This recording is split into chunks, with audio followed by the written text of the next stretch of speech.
Hi everyone, Nikki here, back with a brand new video.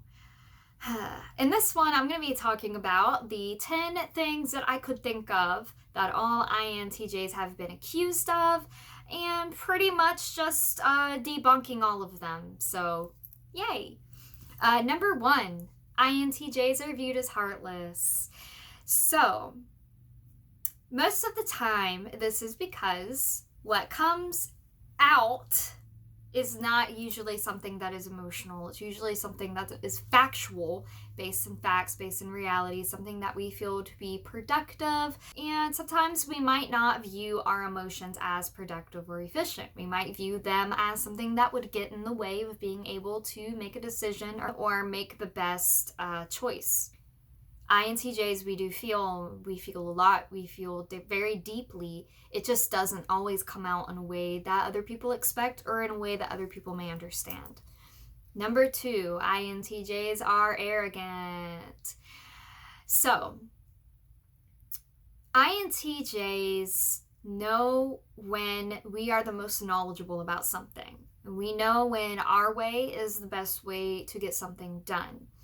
We also know when somebody else is more knowledgeable and when their way is the best way to get something done. We aren't arrogant and don't respect arrogance because arrogance means that you are intellectually inflexible and you are incapable of learning and growing because you already think you know everything there is to know. Well, that's counterproductive for an INTJ when we dedicate our existence to constantly learning all the time, even just on a subconscious level. So no, INTJs are not arrogant. Any arrogance that you may see could be from immaturity, or maybe we just actually happen to know more about that thing, that topic, that procedure, and there's other people being arrogant and they won't listen to us. Some INTJs are the take charge, you're going to listen to me type. Some INTJs are a little more chill and subtle, but INTJs are generally not arrogant. That is counterproductive to just who we are and what we value. Number 3, I made a whole video about this topic. INTJs are romantically clueless. This one bugs me because I've read it in every pretty much INTJ blog, article, analyst, whatever. INTJs, romantically clueless.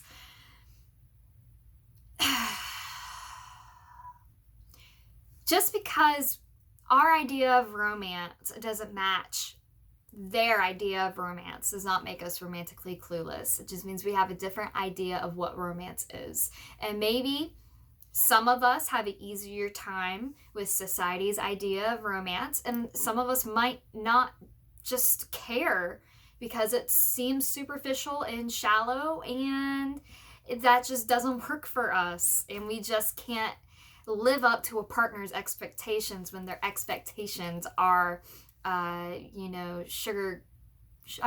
sugar-coated strawberries. That's how unromantic I am. Chocolate-covered strawberries and long walks on the beach. Number 4, uninterested in creating a family and getting married. I happen to be one of those INTJs that feels very indifferent about getting married and having children. In fact, I was having a conversation with a friend and they asked me, well, do you just want to die alone? Geez, that's dramatic. Aren't I someone? Aren't my family and friends someone? If I'm not married with kids, does that mean I'm alone? That's different for everybody, even between INTJs. For some INTJs, that's something that they really want. They really want a family and they really want kids. But I think our intentions behind that are what sets us apart, maybe from other people. Having kids and getting married is just something that you do. It's something that you are born expecting. That's what your parents did and your grandparents did. That's why you exist. And that is just what humans do. INTJs, we don't really operate within that realm. So if an INTJ wants to get married and have kids, it is because they genuinely want to get married and have kids. And yes, some INTJs actually want that. Number 5, INTJs are big picture oriented. This one I feel is very true, but that doesn't mean we can't focus on details when those details are important to the big picture. We can. It comes quite easy, actually, and we are very much the type that will scan. Let's say somebody in our office gives us a document, and we're very much going to scan that document and make sure everything is correct, because if one thing's wrong, that could ruin the big picture. Now, in a personal life, that big picture could be how to overcome a conflict and make sure that conflict doesn't happen again. The details may be the emotions in between, how it made the other person feel, how it made us feel. And as I mentioned in my past videos, INTJs often will screen emotions and dismiss them, maybe even throw them in a trash bin if we just view it as unimportant or as something that will get in the way. That could also be why some people view us as heartless.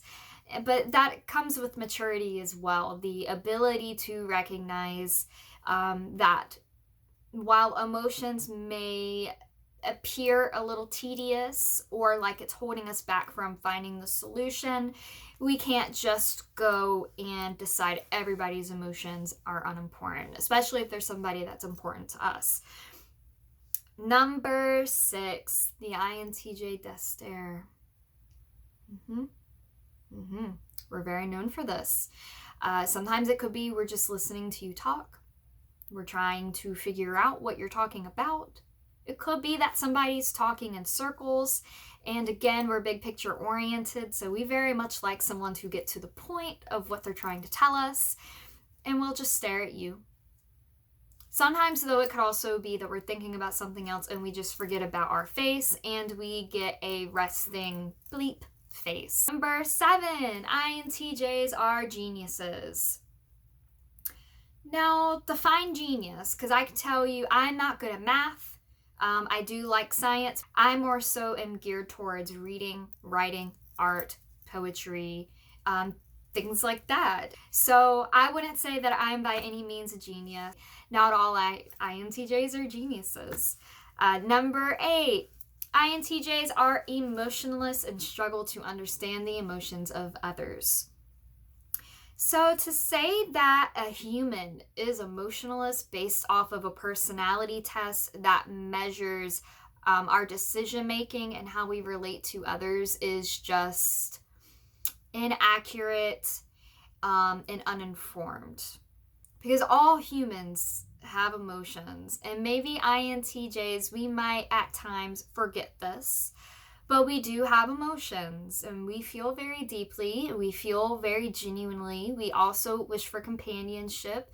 We also wish for true, real love, our version of it, not society's version of it or the media's version of it. So to say that we're emotionless is just discrediting the fact that we are also humans on this earth. And to say that we struggle with understanding others is forgetting our dominant function. Our dominant function is internal intuition. So we're always constantly processing data. We see those breadcrumbs. We could spot that one person in a room who's having a bad day who might be smiling and pretending otherwise. One, because as INTJs, a lot of us have been, bullied or misunderstood by our friends and family. So we know what that looks like. We know what it looks like when somebody is hiding behind a mask. We could see right through it. I think the issue with the struggle to understand people's emotions is that you're mad, you're angry, you're sad. But what are you going to do about it? That's usually our take on things, is take that emotion, take that energy, direct it outward into something positive and productive instead of just stewing in your feelings or in your misery. Do something with that. So that's why a lot of people think we don't understand how they feel. Well, we do, but we're big picture oriented. So we've already moved past that and we're already on to the what now? What are you going to do with that? Number 9, introverted exhaustion. So this is for all my introverts out there, even my non-INTJs. We just get so tired, just so tired, and we have to run away and recoup. And sometimes we may be gone for hours, sometimes we may be gone for days, sometimes we may be gone for weeks, sometimes we may be gone longer. And this was just something that we require. INTJs, we are the most introverted of all the introverts, so we really require it. And it's mainly because the emotion that is all around us, partly because our dominant function is, the accent came out, the dominant function is internal intuition. We can't necessarily stop it. So if I'm around someone who they wear their heart on their sleeve, it just pours out of them. They express it when they're mad, they express it when they're sad, they express it where they're happy. It's just overload for me. We just need to get away and collect ourselves, and we need people in our lives that allow that and don't turn that around onto them like we're doing something wrong. Number 10, random decisions that come out of nowhere. Us INTJs, again, our dominant function is internal or introverted intuition. So a lot of what we're thinking and feeling are up in here. And then it's not generally until we've made up our mind or we've figured it out that we express it. So like me wanting to move to South Korea completely took all of my friends and family off guard. They were like, South Korea? Since when have you liked South Korea? What's going on? Like, why? And it makes no sense. It's something that I've researched, it's something that I've read about, it's something that I've watched a lot of YouTube videos about, and it feels right. I'm in love with the language. 안녕하세요. 저는 니키예요. I'm in love with the language. I'm studying the language. I'm throwing all of my heart and soul into it, and people don't get it. People don't get where it came from. Because our dominant function is internal intuition, and our auxiliary function is external thinking, and that's what people see. And people forget that we go off of our intuition, and we're always collecting data, and we're always thinking, and we may very well recall information from 5 years ago that's only now relevant. And a lot of non-INTJs have a hard time understanding that. So bonus one, number 11, INTJs are robotic. Robots. We don't have feelings. But of course, as I've just said, with 1 through 10, that is not true. We are not robots. We eat and we sleep like everybody else, and we have emotions, and we also desire to be loved and accepted and have friends and have family. And, maybe we don't need that in order to be fulfilled. Maybe we enjoy our own company, but that doesn't mean that we are robots. So anyway, I hope you enjoyed this video in these 10, technically 11, things that all INTJs will be able to relate to. So thank you guys so much, and I'll see you in the next one. Bye.